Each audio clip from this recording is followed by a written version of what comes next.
All right, we are officially recording. This is helping out meeting number 3,400 and something. I have no idea. I forgot to tag everybody, so if somebody can do me a favor and tag, do an everyone tag on voice text channel and say that we are starting, that would be awesome. If you are listening on Steam or if you are listening on YouTube, you are listening to the voice of Meno. I am a proud helping out, usually the guy that does most of the talking on these meetings, but that is sure to change in the future.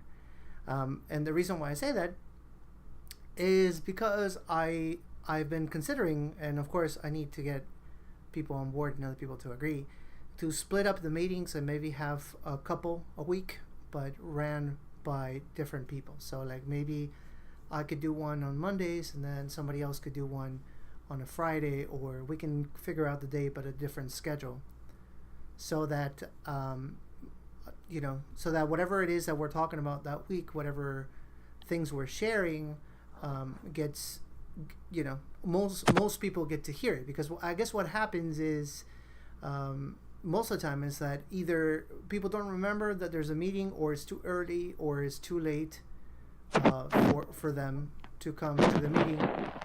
And then, hey Mackenzie, I think your microphone is hot, brother. Yeah. Oh, sorry about that. It's all good, man. So for some people, the schedule doesn't really work that well, and no judgment there. But I also think that some of the things that we've shared could be very valuable, and I don't want anybody to miss out. And this is not because I'm saying that I share something amazing. No, most of the time it's things that you guys have brought to my attention, or a tool that somebody discovered, or something of the sort. And if more and more people know about it, I think it's going to be very beneficial to them. So for today's little meeting, for today's conversation, I wanted to talk a little bit about the way that the market is happening, the way that the valuation of the currencies is right now. But honestly, even though it's going to sound kind of funny, what I'm about to say, actually just recorded a video about these ideas, is I wanted to ask you guys, and anybody can tell me if anybody feels comfortable as answering this question. What do you guys think, again, volunteer to speak up. What do you guys think that gives something value? Like, and I'm talking about not specifically to Bitcoin or Steam or whatever, but what do you guys think currency in general, dollars, euros, what gives that value? Have you guys ever thought about that? I guess that's my question. Do you want to give it a go, Zippy? Because I know you're philosophical too. Can you repeat that? I just was wrapping my head around. Can you just repeat the question again? What gives what value? Yeah, what gives currency value? What? Yeah, this is one I've been trying to wrap my head around for a little while. I mean, isn't the value of anything based on what people agree is the value, or the more people engage with it, then the value increases? There's something around that, right? Yeah, it's connected to that. I mean, but it's I guess in a very basic way, if we can just say, and maybe somebody can disagree with me, and I welcome disagreements, that is just an agreement, right? Like if we just if you would just want to strip it down to the most basic element, it's just an agreement. If we agree that something is valuable, if me and you agree, then it is. It's valuable to you and me, right? I mean, we could have cookie coin, and we could all agree that we can just buy things from each other using cookies, right? If we agree, that's a currency that's valuable in our little universe, right? Exactly. Am I right or what? Am I right? I don't get a zero pitch. You know what principles are. Completely right. You are completely right. So this is, if you wanted to sound all philosophical about it, this is just basically a convergence of wants, right? Like if we all agree that we want something, right? Or most of us agree, then that thing that we are agreeing on is by its very definition valuable, right? So, and I think even though that concept is kind of basic, it's very important to understand, because for the longest time, most of us have been participating of economic system, not understanding that foundation. meaning that the dollar is always valuable. Why? Because it's a dollar. But we don't understand what it actually signifies, and it signifies a convergence of wants. Basically, I know that if I have a dollar, I can trust that somebody else is going to want it, and because somebody else wants it, then that means that I can use that dollar to acquire something that I want. So here's a thing that I want, right? Here's a dollar that I have that I know that you want. I'll give you what you want. I get what I want. So it's a convergence of wants, an agreement. And in that sense, currencies is that. Basically, if we can agree that something is desirable, then that thing that we are agreeing on becomes valuable. And Choco cookie coin now. like cookie coin. So now, why is this relevant to the conversation, or why I think it's something that most of us should think about? Is because a lot of us are concerned, and I include myself at times, with the current valuation of cryptocurrencies. We say, "Oh my God, look at the price of Bitcoin! Look at the price of Steam." There's a lot of people that are losing hope. They're losing steam, no pun intended, and they've stopped posting. They're saying things like, "Oh, this is not worth it for me right now." Like, "Oh, I can't just be spending 2 hours writing to make $1. That makes no sense. I'm worth a lot more than that." And as much as I can understand that argument, because it is very valid, it is also very myopic, because that person is also assuming, or I guess maybe the right word is not assuming, but that person might also be saying unconsciously that token is always going to be worth what it's worth today. And I think nobody can make that assertion, and be honest, really. Like, nobody can say, "Well, I know that one Steam token is always going to be what is it right now, $1.60?" Like, if somebody can say that and say, no, but I'm sure, then I want to know why Nostradamus is so famous, because we actually found somebody who's better. See, we gotta have the cookie doken. It would be a doken, not a token. Yes. At least my punny sense of humor has survived. No, it's all good. I guess I don't want the meetings to also be just serious conversations. We're just here having a good time. That's what this is all about. But what I'm trying to say, basically, guys, regarding the valuation of cryptos, is that if we can't recognize the fact that the society itself is moving in that direction, if we don't recognize the fact that the convergence of wants is shifting, meaning that more and more people are understanding the idea of having a transactional system that doesn't require a middleman, and the want is moving in that direction, then we are failing to see the future that is sure to come. And in that sense, I think cryptocurrencies are inevitable. Now, does that mean that I know that Steam is going to be the one to take over the world? That's not what I'm saying. How could I know? I have no idea. But the philosophy behind it is for sure to take over the world, because I cannot think of another system. And you guys, again, are welcome to discuss, because this is not me saying things and you guys have to take me on my word. But like, if you guys have a valid reason why you think I'm wrong, I want to hear it. But I don't know of another system in the world currently that fixes the two main issues that we have. One, which is trust, right? We always have trust issues when it comes down to transactions, and two, which is possibly the best one, is the convergence of wants at a global scale. Like, and so I say this basically to say the following: if I had $1 right now, I could possibly go all over the planet, possibly, right, and use my dollar. And I say possibly because I know for a fact that if I'm Brazil and I try to pay with $1, they won't take it. I was just there. They don't take it. But possibly, I can find places where they would.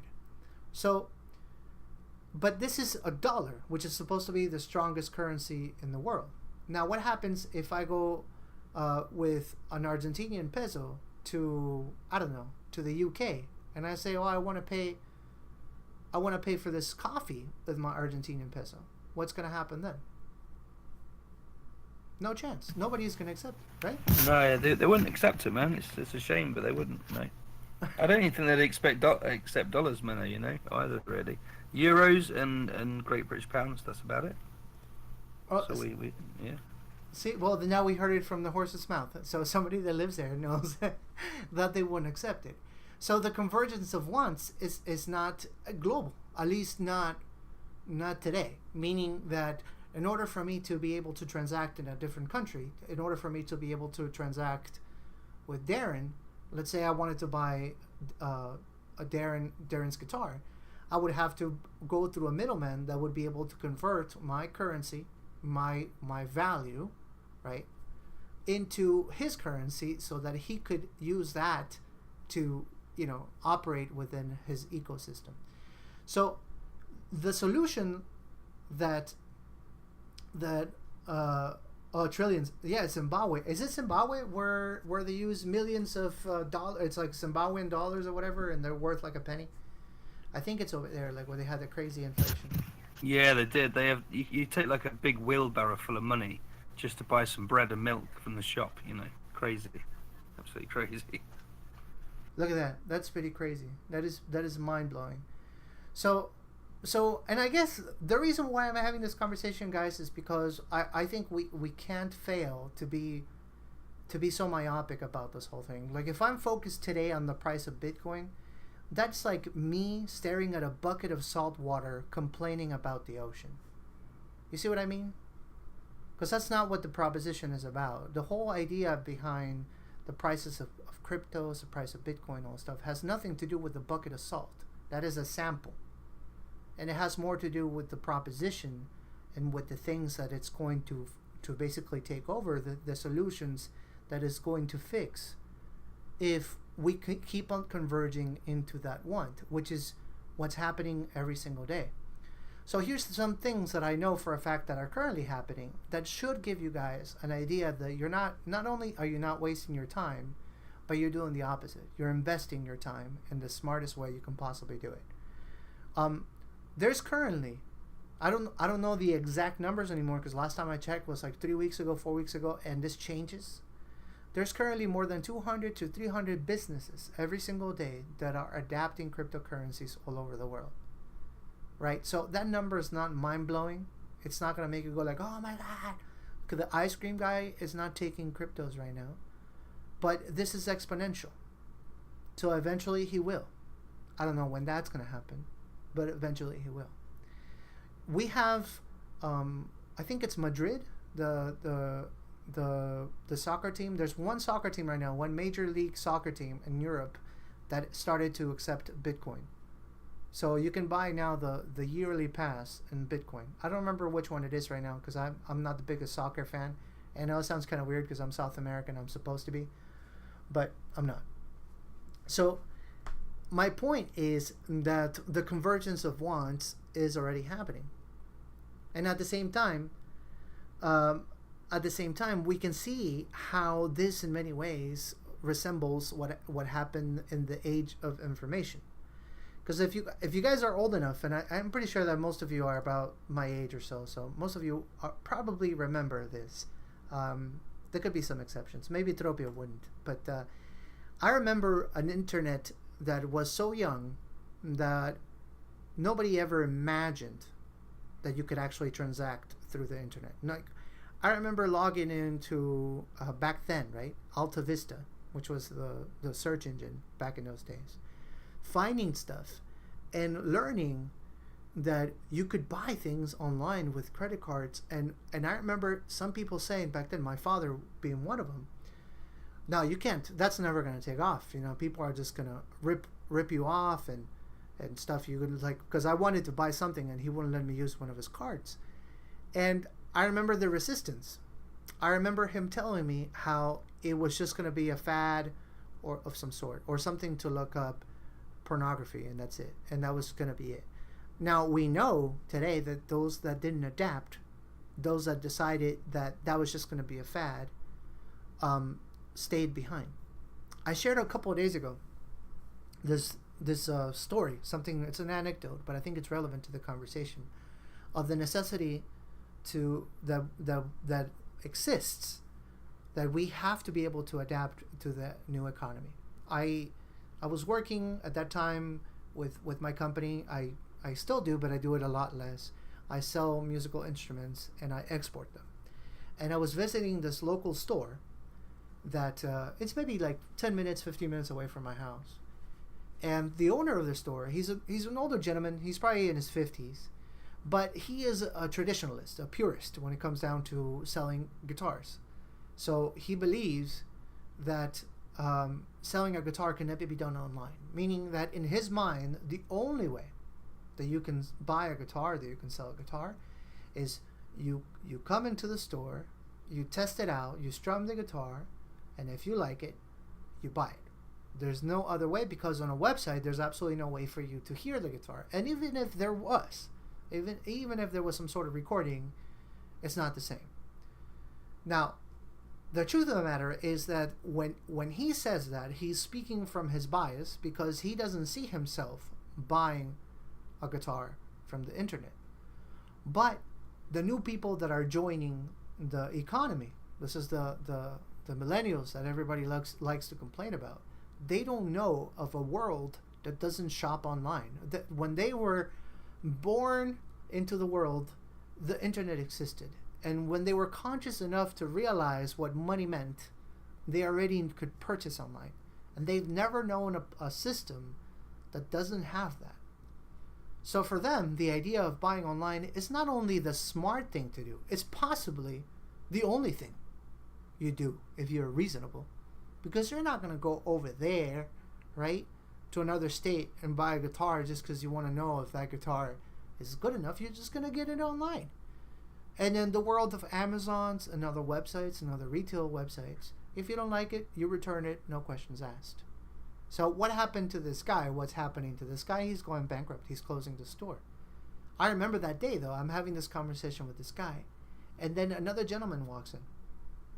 And he's got these two briefcases. And he seems kind of flustered. He's a little frustrated.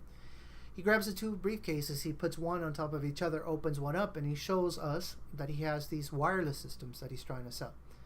Now, they're wireless systems for guitar. One is for guitar, one's a microphone, and he's trying to sell them. And I see it in his face. He looks like really flustered. So he continues. He says, oh, I lost my business. I lost my wife. Like, the dude just went off. Like, all of a sudden, he felt very comfortable. He felt like he could share something very vulnerable. And I don't judge. So I just listen. And after he finished saying that, and the owner of the store is saying like he was not interested, I ended up buying you lose the internet, lose your wife. I ended up buying the units from him. They were old, but I thought, you know what, whatever, I'll just buy them. If I can sell them and just make my money back, at least I would have helped this dude a little bit. And I think I can possibly do that, even though they were old. I did sell them. I kind of got a little bit of profit, a tiny bit of profit, but that's neither here or there. After I gave him the money, I asked him. I just couldn't help myself. And I asked him what he did for a living. What was the business that he lost? And he tells me that he had a company for like 40 years that fixed CB radios. You guys know what that is, right? A CB radio? Yeah. Breaker 19, this is the rubber duck. Exactly. Breaker 19. Right? So he had that for 40 years. He had a blooming business, right? And he fixed radios for all the truck drivers. So then what happened? Well, truck drivers got something called cell phones. And smartphones are so much more efficient than CB radios. CB radios have, I think it's like a 5-mile range. That is as far as they can get from a repeater before they don't work. CB radios also are, it's not, they're two-way, but you can't speak and talk at the same time. You have to, they're outdated technology. So the dude had fixed his last one, and 3 months afterwards he had nobody had walked into the store, and he defaulted on all the loans, and there he was selling everything he had, losing everything. Now I'm not telling you guys this so I can depress you. I'm just trying to say, put it into the context of the conversation and say how important it is that we are not resistant to the progress of technologies. That we don't see this as, that we don't fail to see this as the trend and think of it as some sort of fad that it's going to go away. And some people actually do. Some people say things that are kind of nonsensical, to be honest with you. Like, oh, no, yeah, blockchain is great. But cryptocurrencies, that's a whole nother, like, I don't believe in Bitcoin. I just think blockchain is great. And some of those arguments, I guess you could say they're kind of valid, but they're also pretty stupid. It's almost like me saying, it'll be the equivalent of me saying, you know what's great? TCP/IP. TCP/IP is great. It's a great protocol for communication of computers, but the internet is stupid. And now, do you know how I could possibly make that argument and now sound like an idiot? I have no idea, because the only reason why TCP/IP is great is because the implementation of TCP/IP to create the World Wide Web. So in blockchain technology, you have something very similar. The only reason why blockchain is great is because of the implementation of a currency on top of it. If not, it's just a database. And databases we have. It's just about decentralizing a database that is not fast, except for Steam. Steam is really fast. But it's not faster than a normal database, but it's decentralized, it's immutable, nobody can change it, and therefore it's a system that we can trust. We don't have to trust it for it to be efficient.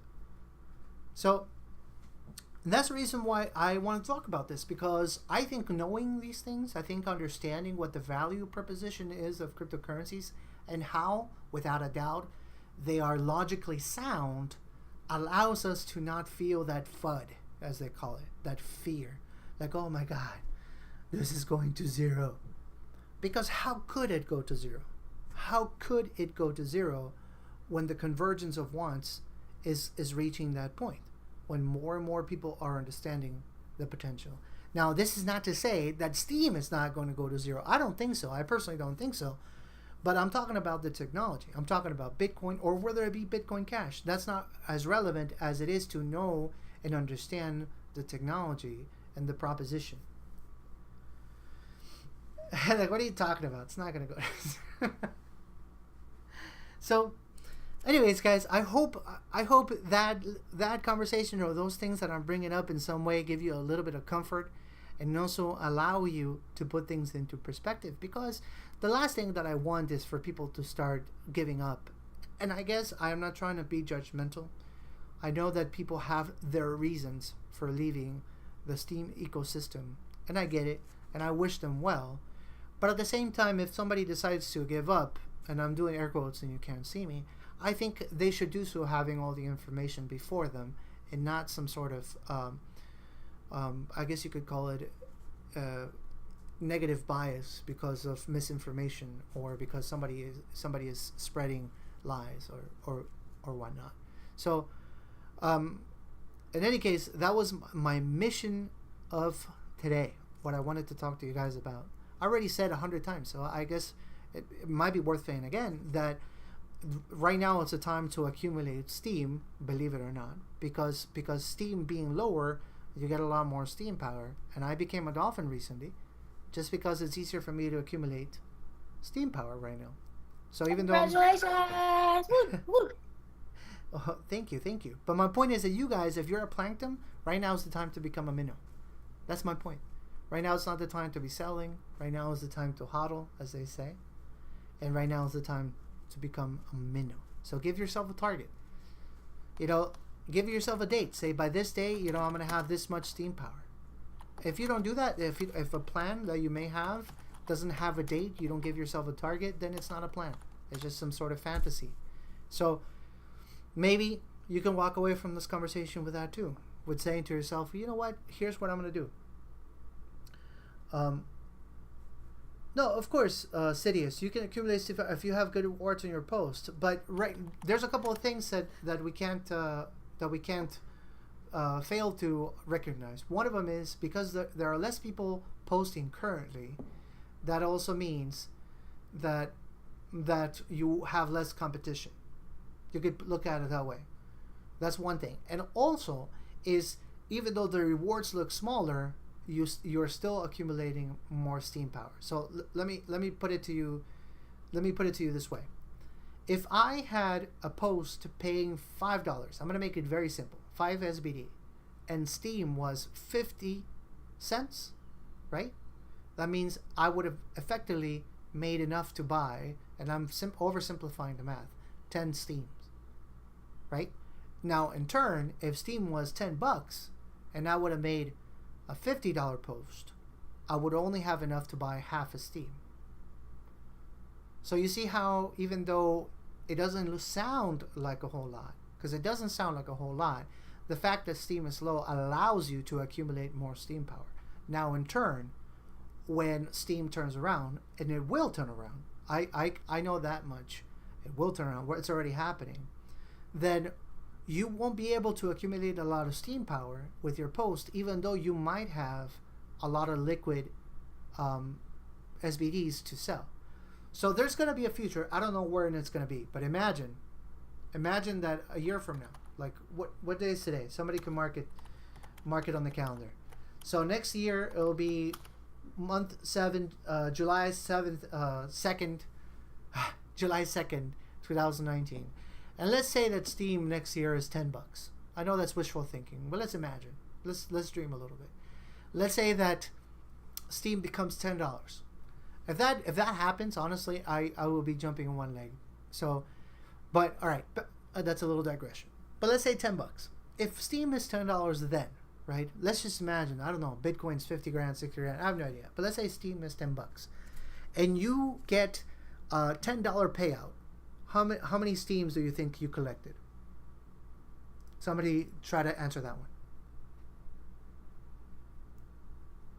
I'm gonna ask Darren because he's the only one that's talking back with me. Darren, Sorry, mate. Yeah, what did you say? Say it again, please. If Steam was $10, I'm just giving you a hypothetical, right? And you had a $10 payout. How many Steams did you collect? 100. 100. No. If Steam was $10, Oh, right, okay. and you had a $10 payout, how much did you collect? Oh, man, it's too late for this. One Steam. One Steam. Yeah, and then one Steam, and then yeah. Steam has to It's be just 10%. divided by half. It And does, then- yeah. One yeah. Steam. And then half of One that's Steam. going to be SPDs. And then curation. So imagine at a Steam, $10 powering up is going to be super hard. Yeah.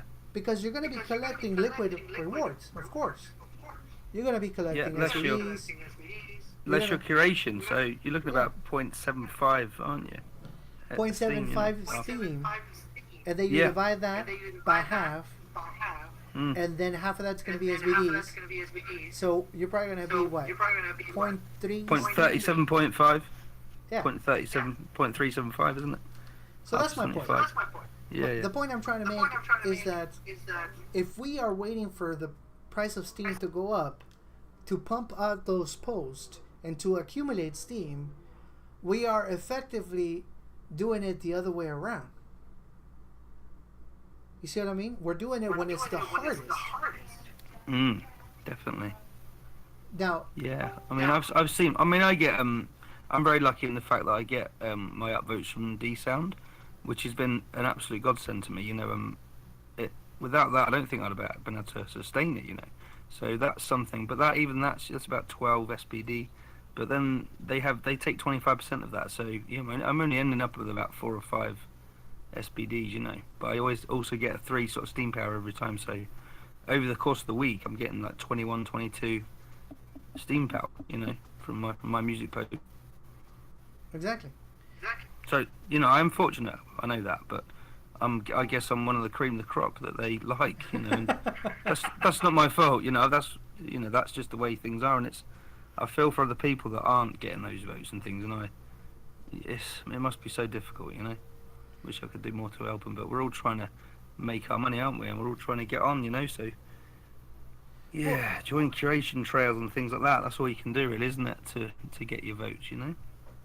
Oh no, for sure. But there's a lot of things to the game that are in the unwritten book of rules. I get, or they're not even rules. There's just a lot of things that are not written that I guess somebody could teach you, somebody could mentor you and tell you kind of what to do, but it doesn't guarantee that it's going to work. Like I was telling Silent Screamer, we talked about this months ago. She was getting a little frustrated because as we all know, she's not here right now, so I have no reason to say this except for the fact that it is my opinion. We all know she's extremely talented, like stupid talented, and she wasn't getting enough recognition. And at some point in time, we had a conversation. Silent Screamer, Marika. We had a conversation regarding that, and I was telling her, listen, it's not really something that has to do with the quality of the content alone. The truth is that the way that the platform today works is we're playing a whale lottery, and if we're just sitting there on the sidelines expecting for a whale to find us, we're failing to recognize the dynamics that really happen on the platform. So maybe today, and this could be one of like the Pareto rule, like an 80-20. Maybe today, 80% of your income would be connected to the relationships that you can create on the platform, and they will be supported, right, by the quality of the content that you are currently providing. So basically, let me put it this way. Clay is here. Awesome. So Clay, I'm sure Clay is going to agree with me, but if he wants to input some of this stuff, because he's an original gangster of Steam, he's been here the longest. If I am able, right, if I am willing and able to work on developing the right relationships with good people on the platform, and they recognize my value as a human being, and then when they go check out my stuff and see the stuff that I'm writing about, the songs that I'm sharing, also recognize talent, then what is the motivation that they have to support me? The motivation is really simple. There's a human connection, and there's a recognition of worth, of value that happens, and it starts with that first step. So now, what happens to a lot of people on the platform, and I'm not trying to point fingers, is that they don't get that that weird, not weird, because it's really probably how the life works, really. They don't get those steps. And some people, and again, I'm not trying to point fingers, they just post, right? They post and they walk away, and it's almost like, oh, I just posted, all right, let me go do my thing. And they walk away, and they look at the screen, hit F5, and say, where's my upvotes? Come on, so I just did something amazing. Look at the shit that I just wrote. Look at the song that I just shared. What the hell is my upvotes? And then they go like, oh, see? I knew it. See, this platform is bullshit. It's bullshit, because look at the stuff that I'm doing and nobody's recognizing. This is bullshit. And they say that, and at the same time, in the same breath, they don't go look for other posts. They don't go interact with other people, and they don't recognize anybody else. And you see how there is no cognitive consistency to this whole thing. So it would be like me saying, hey, listen, where's everybody's kindness? But I'm not kind. But where's everybody's kindness? Like, fuck you, people. Like, where's your kindness? Like, how does that make sense? I guess I'm being ridiculous, but I'm trying to drive a point home. So the idea would be that more people understand how that dynamic works, not only on Steam, really, but in real life. How when you give is when you receive, not the other way around. And get rid of some of those ideas of entitlement that we may have or we may fight with. Because the truth of the matter is that if you are just making a post, right, and walking away, there's absolutely no reason for anybody to pay you for what you've done. But if you had planted seeds on the ground, like, and I'm talking of metaphorically, of course, of kindness, if you built those relationships, if you've taken your time to go comment on somebody else's efforts, to recognize somebody, because you see the humanity, you see the love, you see whatever it is, then without you thinking about it, it's not because, oh my God, it's my strategy, right? Here's my strategy. I'm going to be kind so that people can be kind back. Well, if you have to fake it, maybe this is not for you. And maybe I'm being a jerk for saying that. But if you are able to genuinely be kind because it makes you feel good, and I'm sure that most people can, there's kindness in every single one of us, then that comes back to you. But some people never get that. And I don't know exactly how it is that you're supposed to teach it. Clay, I guess that you and I were talking a little bit about this on your show last Saturday. Clay invited me to chit-chat on Saturday night. Super late for most people, so I doubt that any of you guys here made it. I don't remember. Maybe Soup was there. Can you talk right now, Clay? Do you have a microphone? Yeah, what's up? No, you want to comment a little bit about entitlement? Because I know you love that subject. and I think it's relevant to the conversation that we're having right Well, now. yeah, sure. And just if anybody does want to hear that conversation, I posted it, like I uploaded it to D Live, so like you can go back and hear what me and Mina were talking about. But I don't know. I mean, I think that one thing that people have to realize whenever they come into Steam it is don't approach it with like the expectation that other people are gonna do anything for you or owe you anything. All right, like what you were saying about like whenever you post and like you're hitting F5 looking for upvotes and something like that. I mean, I feel like that's being very results oriented, right? And like it doesn't really take a lot of the dynamics of the platform into like the equation. Um, like I'll be bluntly honest with everyone here. The whales out there have zero reason to go look at your post unless they just are genuinely interested, right? And what happens is a lot of people will start trying to like chase trends and go write what they think people want to hear, but you know it's very difficult to fake passion about something that you aren't passionate about. So like I think you have to basically get involved with and like write or post about things that are like actually genuinely interesting to you and like that comes through. But also you need to be going and find people that like the same thing as you. Like go out and comment on their posts. Like let them know that you're interested in the same things, and generally like they're gonna come looking for you after you've established yourself with them. Like don't like I would just say assume no one has any reason whatsoever to go find you. Just assume you have to do it all yourself. Clay, what is going on behind you? What is all that sounds? It sounds so crazy and fun and funny. Well, this is why I normally don't talk during the day because there's a lot of noise. What? It's a good play, Okay. but you were saying some Like sage little advice there. children. It was very good what you were saying, but it was Sage also my advice. brain was like trying to piece together what all those sounds were. Well, there's like a little like 1-year-old chocolate wiener dog running around causing some insanity. That's a wiener dog. That's awesome. you know, continuing on what Clay is saying, because that's 100% the truth, and I guess it's painful to a lot of people to accept. There's absolutely no motivation for whales to go find you. None. They'll do a lot better. They'll make a lot more money if they just upvote themselves and or vote on each other's posts. Like, oh, whales voting, oh, I'll vote you, you vote me, kind of stuff.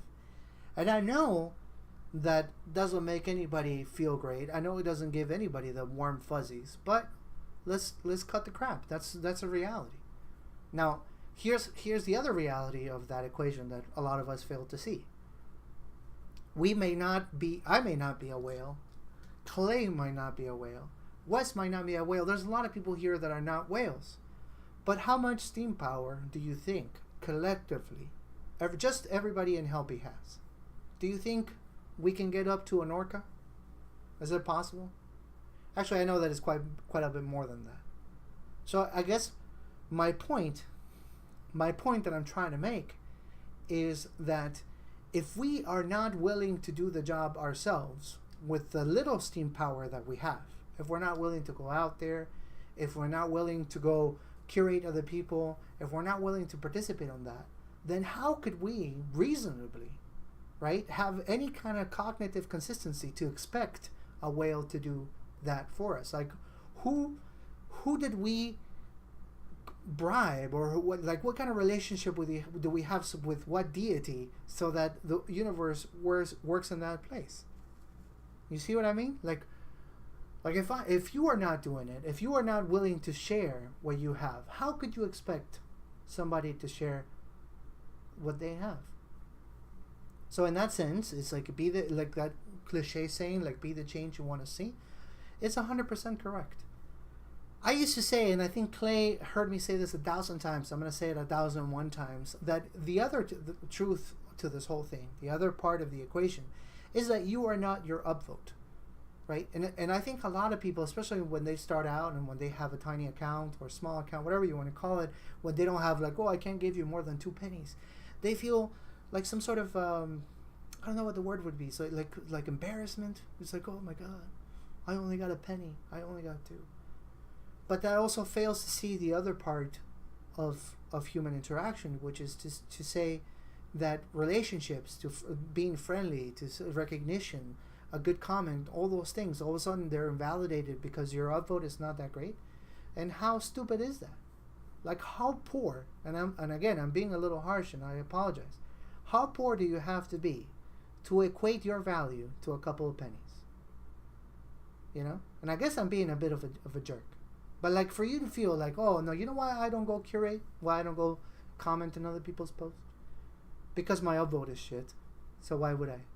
So how poor do you have to be to think that that is a valid reason?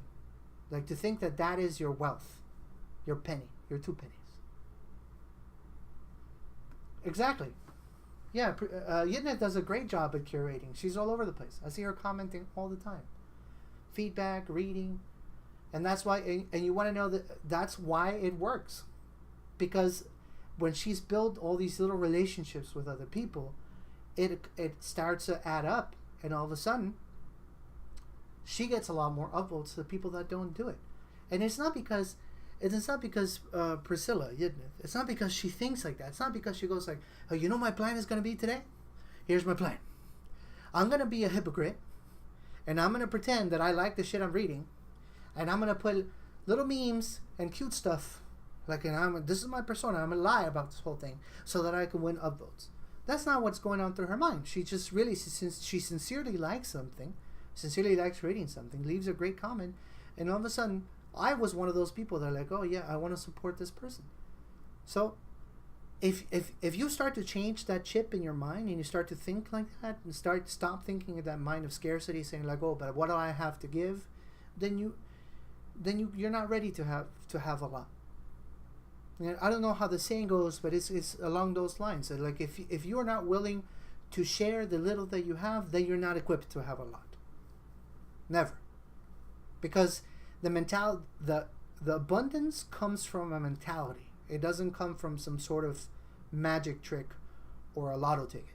And we know this because even people that have won a shit ton of money by luck, like I have a friend, and I'm serious about this story, and I know it's anecdotal, but I think it's relevant to the conversation. I have a friend that his father passed away, and his father, I guess, had all this money stashed away. My friend is, as a musician, I'm talking about Ramon Pecci, by the way. As a musician, he's never been one to be very savvy with cash. He's never been the one to think about the future, never been the one to plan, nothing. You know, so his whole life, he had been living check to check without thinking about what he could do with that money, put it to work, and all this stuff. Now, he had made money in the past before. He had an important job at some point in time, had a lot of money, but it wasn't relevant because if he just made more money, he spent more money. He never thought like somebody that in abundance. Now, his father passed away, and of course this is tragic. And then he inherits $500,000, just like that. Oh, okay, Foxy. Awesome that you showed up. Thank you for coming. I hope that whatever you got to hear of the conversation was valuable to you, though. But continuing with the story, my friend, his father passed away, and of course that's tragic. I'm not trying to say this like this is great, but father passed away, and all of a sudden he finds out that he inherits all this money. His father had all this money in another country, $500,000. I remember that day.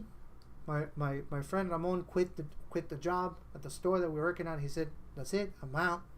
He told the general manager, "Screw you," and left. 2.5 years later, he's coming back into the store, asking for his job back. And I asked him. It's like after I felt comfortable enough to ask him, because I hadn't seen him for this whole time, just once or twice, but we talked only for maybe a couple minutes. It's like, what happened, man? I was like, oh man, it's all gone. Like, why? Stupid shit. And and it kind of reminded me of something that my father used to say. He spent $500,000 in 2 years. 500, and ask him in what, and he won't be able to tell you.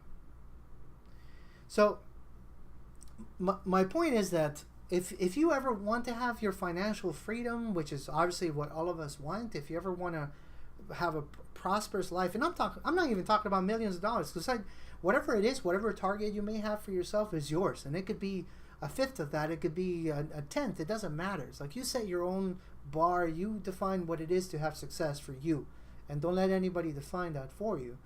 But that reality will only come true if you also change the way that you think. Because if not, it doesn't matter. You could get lucky. You could day of tomorrow, a whale could come and give you a 20,000 steam power delegation, but then you're not going to have the right mentality. You're not going to administrate it right, and then it's going to go away the same way that it came. So I guess that's my message today. I think even though we went all over the place, that is really what I wanted to talk to you guys about, because right now it's not really the time to be feeling down about the price of crypto. I think right now is the time to educate ourselves a little more and understand what the proposition is, understand where we are moving to, what's the convergence of wants, because this thing is inevitable, and we can choose to walk away because we're disappointed with the price today and be myopic about it, or we can recognize the opportunity. Hey, Mina? Yeah. Okay. Well, I just kind of want to throw one other, like, tidbit out there that I don't know if everyone's fully, like, I guess, like, embraced or really grasped yet.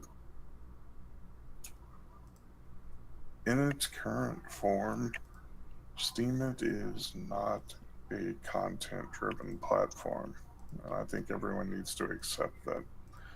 And like, I think part of that sense of entitlement that we were talking about comes from, you know, like putting in a lot of work and like, you know, trying to make like the best posts we possibly can, putting out like, you know, like a solid post, you know, like every day, or like multiple solid posts a day. But I think we got to look at, you know, like a big picture kind of mentality, right? Like eventually, Steemit is just going to be Steemit, right? The Steem blockchain houses more than just Steemit. You know, like things like DLive, DTube, DSound, even like DMania. What they're gonna do is they're gonna all be like their own little platforms, right? And they're gonna have SMTs, which are, you know, just like their own tokens that run on the Steem blockchain. But if you go to a site like, say, like Steemit, you're still going to be able to see everything that gets posted by one person. And it's kind of like, you know, we talked about this too, like, you know, like I think the last time I was in one of these meetings about, you know, comparison and like comparing different types of content that aren't like really related. And I think that you know, whenever we get into that comparative mindset, it's really easy to say things like, well, you know, I just wrote like a 2,000 word thesis, and this guy, you know, posted a meme, and his meme got $60 and my thesis got 2 cents. You know, I think we gotta be able to accept that comparing like that isn't really necessarily, you know, I mean, it's very disheartening for like the actual person doing it, but also it's not really relevant at the moment because we're not, you know, like we're still in the early stages. Once we start seeing like SMTs roll out, and we start seeing different communities for different types of content, you know, then we can start being more content driven platforms. So I kind of wanted to throw that out there, you know, like, I'm not saying don't do your best and don't like make like the best post you can, but I'm just saying like, even doing that, we still have to accept that it's not a content driven platform and it's not fair. Like right now, it's I kind of think of right now as like everybody training and learning how to get better, kind of like what you were talking about, and then getting ready for that next step. 100%. I don't know if you read the chat, Clay, but it's funny because everybody comments on your voice. Sippy just said that you're the best. Your voice is the best painkiller. And then Anka last night. It's true. Yeah, Anka last night when we were going to sleep, she's like, "Man, Clay's voice is so deep, it's crazy." Like and I was like, "Yeah, there's some people that think that he uses some sort of modulator. Like he actually like, puts a little effect on it." Well, the other night, somebody in MSP like accused me of being like fake news because they thought I was just like using a voice modulator and throwing out like random like questionable information or something like that. And I'm like, dude, like this is just my voice. Like most of these people, like everyone I was talking to has already met me in person. Like it doesn't change. You were just born fabulous with a modulator embedded in your throat. That's right. He's the Barry White of MSP. Well, guys, He's better than Barry White. He's better. Better than. This is Playboy. He's Playboy. Hey guys, I have a little announcement before we start into the post shilling. I hope that you guys participate of the post shilling, but we're gonna close the actual recorded part of a little meeting with this. I hope that the things that we shared today. I hope that some of the information that Clay shared gave you guys some inspiration. You're not feeling down right now, but the opposite. You're feeling like right now is the time of opportunity. I was just talking about this with a friend, a really good friend of mine. Right now is the time of opportunity, and to not look at it like that is to really miss out. So if you are having FOMO, you know what, you should be having FOMO, but it should be like, oh, what can I do right now that we're so early in the game, so early on the platform, to bring more value to the platform, and by proxy, because I'm doing that, also win myself. Whatever it is, whether being some sort of leader on a community, or supporting another community, or bringing value to somebody else's life. And I promise you, if you start thinking like that, that's going to be reflected on payouts, because that's really what it is. Today, it's 80% of your success on Steam today. This is the big secret, is the relationships that you develop. This is the big secret that nobody tells you. They think it's content driven, and that part is bullshit. It's not. And the proof is that the trending is 90% of the time bullshit. So I'm sorry for my French today, but I'm trying to drive the point home. 80% of your success on Steam right now has to do with the relationships that you build. 20% is your content. Now the 20% is important, right? You don't want to be shitposting, but at the same time, if you're not working on building relationships, you're not working for your long-term success.